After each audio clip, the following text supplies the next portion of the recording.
Hi everyone. Today is our last night here in Toronto.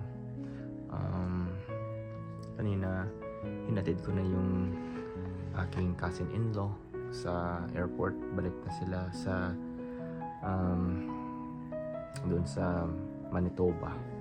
So it's like I don't know how long is the flight. I think it's like 2 to 3 hours flight, no?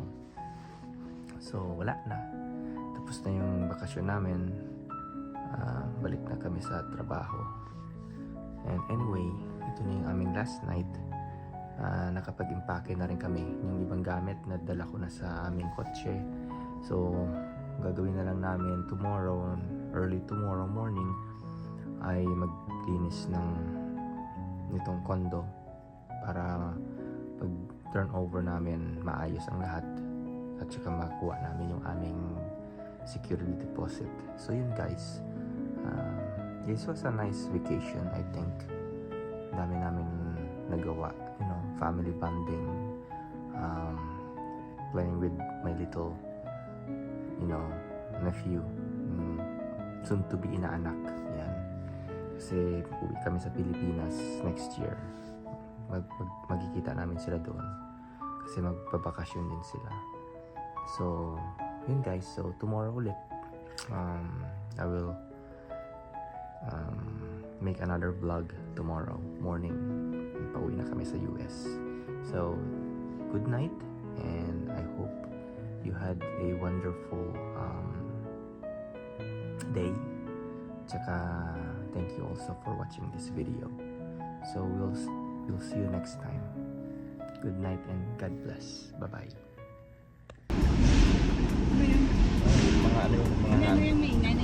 Good morning guys. Pauwi na kami. Punta na kami USA. Alright. 8 hours drive. Ay nata sa Tioga Junction. Tioga, Pennsylvania, near Williamsport. Hey guys, andito na kami sa Pennsylvania. So grabe yung travel namin. We are going through a lot of things dito sa daan. May snow, may ice, ulan, high winds, ibang klase. May time na bisikat yung araw, may time na biglang uulan, tapos biglang malakas na snow, and after that sun again. Ngayon nandito kami sa rest area. Ito yung itsura niya, oh. Ayan, yung business center, welcome center dito sa Pennsylvania. As you can see outside, it's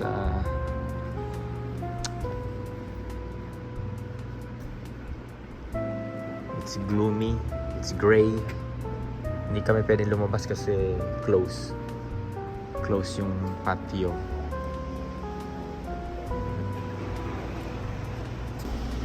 Yan, sarado yung yung patio kasi icy yung daan, no? Icy yung daan, madulas. Usually, diyan kami, pag napupunta kami dito, diyan kami dumadaan. Papapicture kami diyan. Yan. Kasi ang ganda nung na yan, yung lugar na yan, especially pag autumn, pag fall, yung puno, makikita mo gold, brown, tsaka orange yung leaves nila, very colorful. So right now, dito lang kami sa loob. Ayan. Disappointed ka, no? Disappointed si Mrs. Coke na naman. Ayan, gusto daw ni Mrs. ng Coke, pero out of order eh. Out of order. Sige, kuha tayo nito. Coke. No sales available. Ayan, not ready. So, meaning, hindi ako makabili ng vending dito, ng soda. Out of order naman tong isa. Mabuti yun, para hindi tayo makainom ng soda. Tubig na lang, merong drinking fountain. Ito na lang, pwede na to. Yan. Ito si Smokey. Ito yung ayan, Smokey.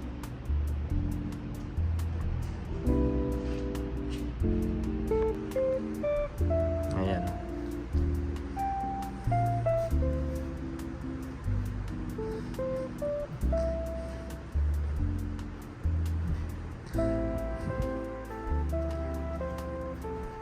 So pag nandito kayo, pag during fall, ito yung makikita ninyo. Yan, kita nyo yung red, orange, brown, yung mga green leaves turning into the color of fall. Yan ang makikita niyo dito sa labas. Kaya napakaganda. Gandang tanawin.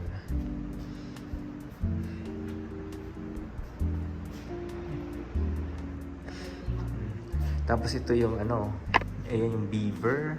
Ito may mga ano, dried na ano, critters. Yan, may beaver. Ito naman yung black bear, maliit lang siya. Tapos ito naman yung coyote. Meron ganito sa amin sa aming subdivision. Naka-encounter ako ng isang ganyan. Nagde-drive ako. Tapos merong isang malaking aso na ano, tumawid sa aming street, coyote. Mas malaki pala ang coyote kaysa sa sa black bear.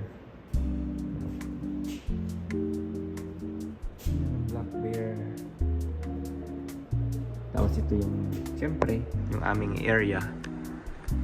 Yan. Hershey. Yan yung aming place.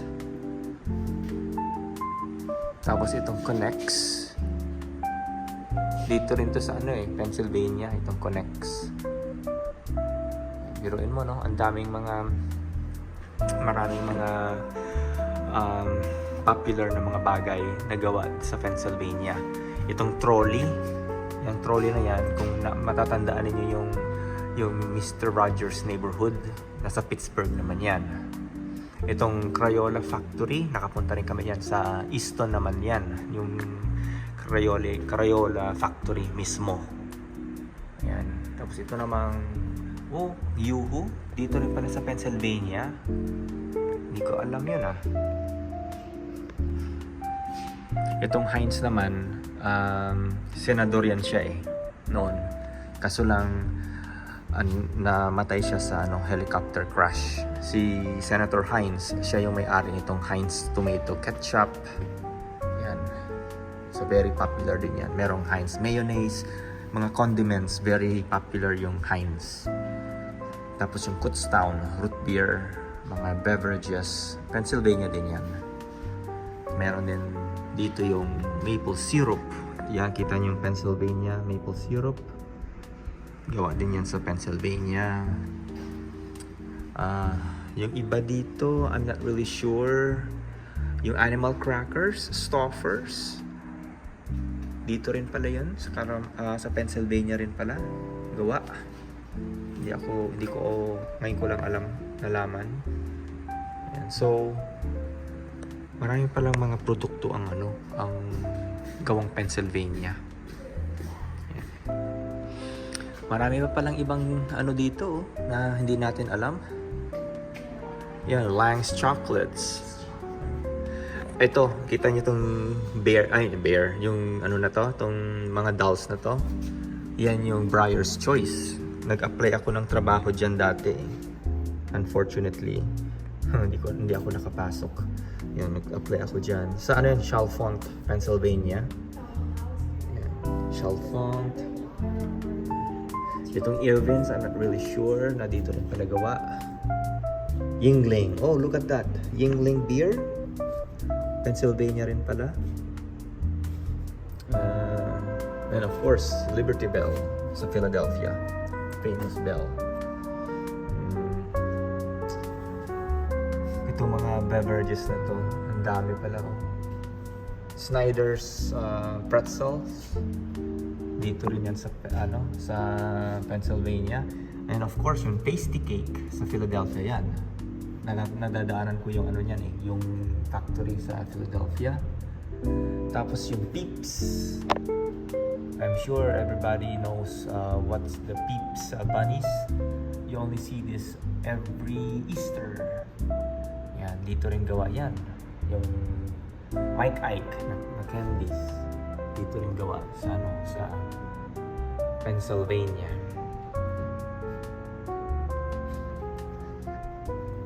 I'm not sure about Milky Way and Three Musketeers.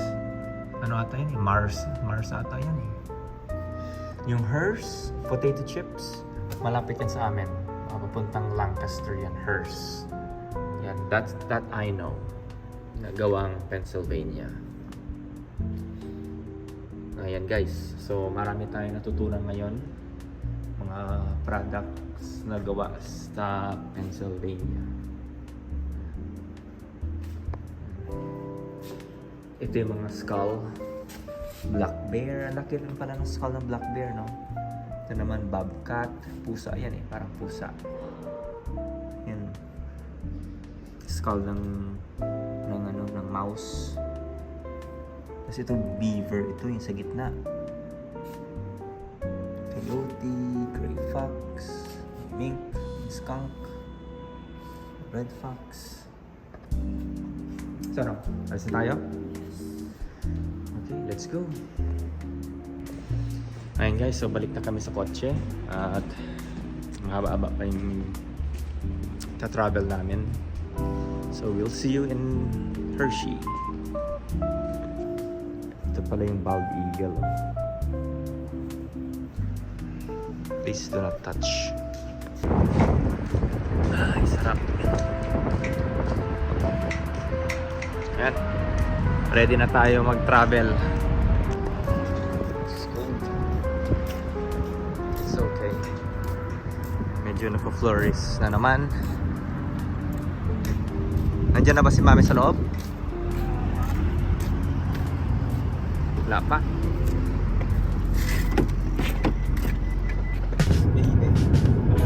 Ice ang river. Grabe. Sa lamig. Ice na. Sayang sarado yung patio. Hindi tayo hindi tayo nakalabas. Delikado yung